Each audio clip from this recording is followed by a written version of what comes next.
in as a franchise in that city, so it was good to have some type of preparation coming into an arena like Boston.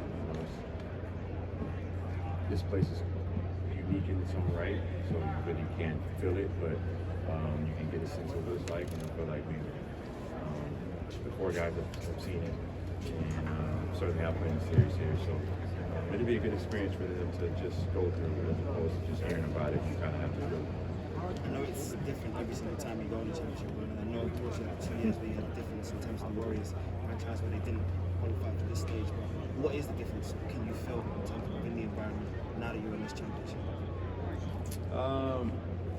It's like, I don't know, it's all the same to me. You just try to focus on the game, understanding the job in terms of dealing with, this and dealing with all the rockets surrounding the game. You kind of have to just be able to have a good understanding of the purpose of it all. This is kind of a spectacle, and this is the pinnacle of the sport. This comes with the territory, so you embrace it, you handle your business, and then you go back to your home and you focus on the court. Andre, all the players have talked about, especially the younger guys like Jordan Poole, how much you mentor them and coach them in game, how much you've enjoyed that aspect if you're not going to be able to play, to coach his team up and help them that way when you're not on the floor. Enjoy it? Well, as far as just like the mentorship, and Jordan really he's. I don't know if I enjoy it. They don't listen. Maybe that's the I mean, those are, just like your brothers. You build a bond with them. You go through a lot with them, and only the guys in the locker room understand what you go through, on and off the court. You know what I mean?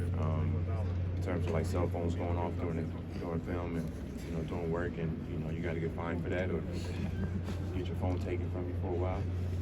But it's just all a part of the process, and it means something when other people can feel what you're experiencing, good and bad. Shot selection is kind of been a constant topic of play. What, from your perspective, is like great play shots, and what are the ones that is best if kind of comes down? He just got to continue to play. He'll be fine, on the one shot he took, he kind of rushed it. He had a good look, and just settling the shot and just letting it fly.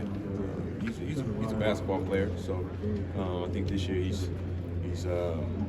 he had to come back and get his feet wet, and he had to really get a good feel for the game. More than just shooting the ball, and he's had really good stretches this year with drawing to it, kicking it, and then just trusting that he get the ball back. When you're a guy that's going to get a high volume amount of shots. From my perspective, you don't have to press because he's always going to come back to him. So, he's one of those guys where he has that presence offensively, where you just, for some reason, you just always gravitate to looking for him. He has a grand presence on the offensive end. So, we're looking for him. He's going to have all the shots he needs, so he doesn't have to worry about where and when the shots are going to come. They're going to come plenty and often, and I think he'll be fine. He had one shot go in and out last game, and I'm seeing him shoot it.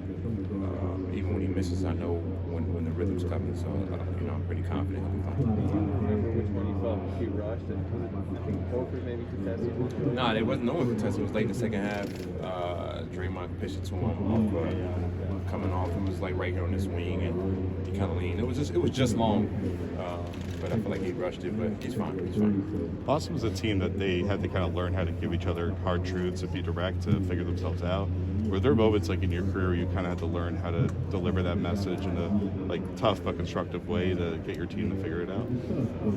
For me, I think it's just a different generation in terms of the way you've been coached, and constructive criticism, and being poked fun of, and cracking jokes on you at a young age. Really build thick skin, build that callus, but straight away from that as a society with the real stuff, and then trickles over into the stuff where it's like you don't have this fine line between bullying and helping somebody build thick skin. So it's been a little bit tougher coaching the new generation. You have to coach them a little bit different, and I really haven't fallen into that part yet. I'm still stay true to what I feel is the best way to help guys become better basketball players. And the first part is just building a relationship with the guys and building a rapport with the guys, which is going out the window as well. with so much money in sports, everyone's trying to protect themselves, and that's from front office to coaching. You know, it affects the players, it affects everybody, and you have to find that fine line and finding a way to still be effective and helping guys become better, but also letting them know when they're wrong, and then how you prove them. Did you see when you guys beat them in the conference finals in the bubble? Did you see them needing that? Because that was something that you really tried to do with them this year. I don't know. I never really thought about it. You know, just know they got some good talent, and you know they're a championship caliber team, so they're taking steps in the right direction. Acquire some of the right folks. You know, the veteran has become similar to the NFL running back, where it's not as valuable until you get here, and you know maybe that value comes back, maybe it doesn't. You'll constantly see good veteran leadership when you get later and later into the rounds and seasons, and when you get to the finals. Appreciate y'all. Thank you.